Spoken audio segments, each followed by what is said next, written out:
உணவே ஜீவசக்தி, உணர்வே பிரம்மஞானம். அன்பே சிவம், மனமே குரு. குரு பிரம்மஸ்ரீ நித்யானந்த சாமிகள் ஆசியோடும், சித்தர்களுடைய அருளாசியோடும், மகான் தத்துவராயருடைய அருளாசியோடும், உடுமலை பிரம்மஞான குழு பாடசாலை சார்பொழி, என்னுடைய சார்பொழி அனைவருக்கும் ஆத்ம வணக்கம்.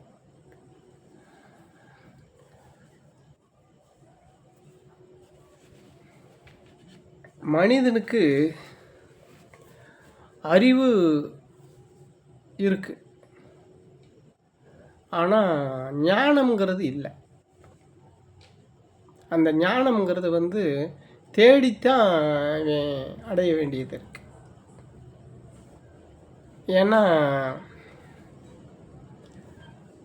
இதுக்கு உதாரணமாக பார்த்தா அப்படின்னா, விலங்குகளுக்கும் மனிதனுக்கு வேறுபாடு உண்டு. விலங்குகள் பறவைகளுக்கெல்லாம் இயற்கையாகவே ஞானம் உண்டு. அதுக்கு இருக்கக்கூடிய அந்த ஞானம் மனிதனுக்கு கிடையாது, அறிவு மட்டும்தான் இருக்குது. அப்போ அந்த ஞானம் வேணும்னா இவன் தேடித்தான் அடைய முடியும் அந்த ஞானத்தை.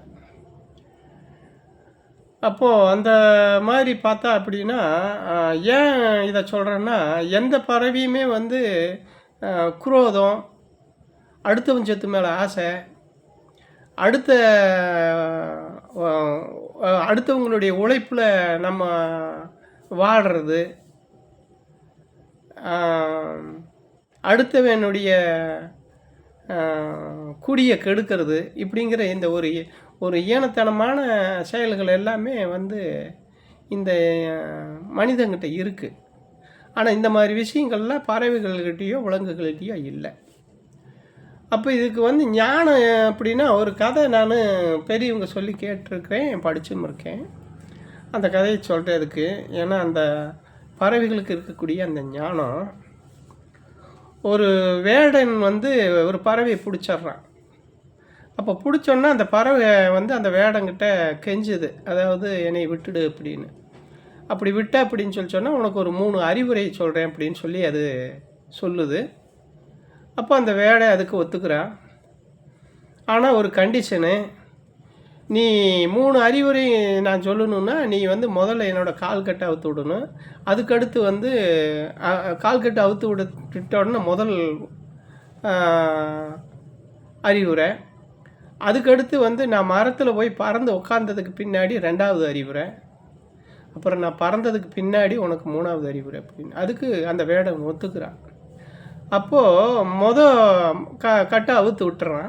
கட்டை அவுத்து விட்டதையுமே அது சொல்லுது,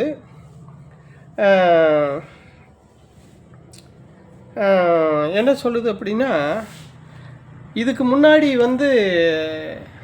எதெல்லாம் நம்ம இழந்திருக்கிறோமோ, எதெல்லாம் நம்மளை மீறி நடந்திருக்குதோ, அந்த நடந்த விஷயங்களை எண்ணி, அந்த இழந்ததை எண்ணி வருத்தப்பட்டு நொந்து நூலாகாத பழக்கத்தை நீ பழகிக்க. அதை பற்றி கவலைப்பட்டு ஒன்றும் ஆக போகிறதில்ல அப்படின்னு சொல்லுது. சரி, அடுத்து 2வது அறிவுரை. 2வது அறிவுரை என்ன சொல்லுதுன்னா, யார் எதை சொன்னாலும் அதை நீ நம்பாத.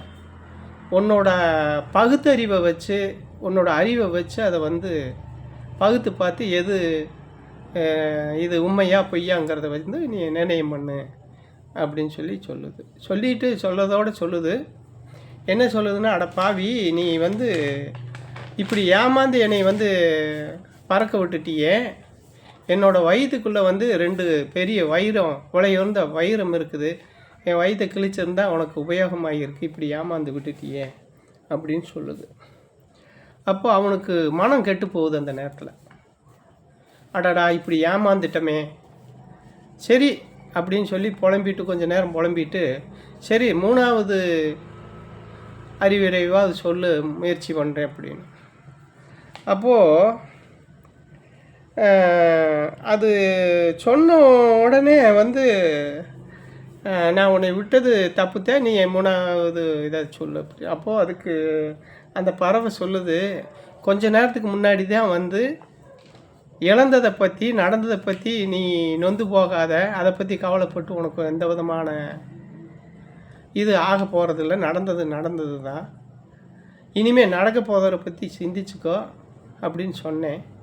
அதே போல் யார் எதை சொன்னாலும் நீ நம்பாத, உன்னோட பகுத்தறிவை வச்சு நீ புத்திசாலித்தனமாக நடந்துக்குன்னு சொன்னேன். அதையும் விட்டுட்டேன். இப்போது நீயா யோசனை பண்ணிப்பார். இந்த உடம்புல இந்த சின்ன உருவத்தில் பெரிய வைரம், விலை வந்து வைரம் எப்படி இருக்கும்னு உனக்கு சிந்தனை வேணாமா?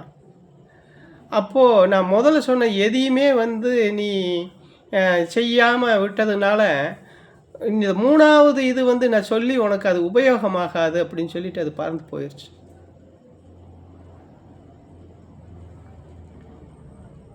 அப்போது இதிலிருந்து என்ன தெரியுது? பறவைகளுக்கு இருக்கிற ஞானம் மனிதனுக்கு இல்லைங்கிறது தான். அது சொல்லியுமே இவன் கேட்கல அப்படின்னா, அப்போ இவனுக்கு எது தடையாக இருக்குது? ஆசை தான் தடையாக இருக்குது, அறிவு தடையாக இருக்குது. சிந்திக்கக்கூடிய அறிவு, அந்த அறிவை ஞான அறிவாக அதை பயன்படுத்த முடியாத நிலை இருக்குது அப்படிங்கிறது தான் பார்க்க வேண்டியதாக இருக்குது. அனைவருக்கும் ஆத்ம வணக்கம்.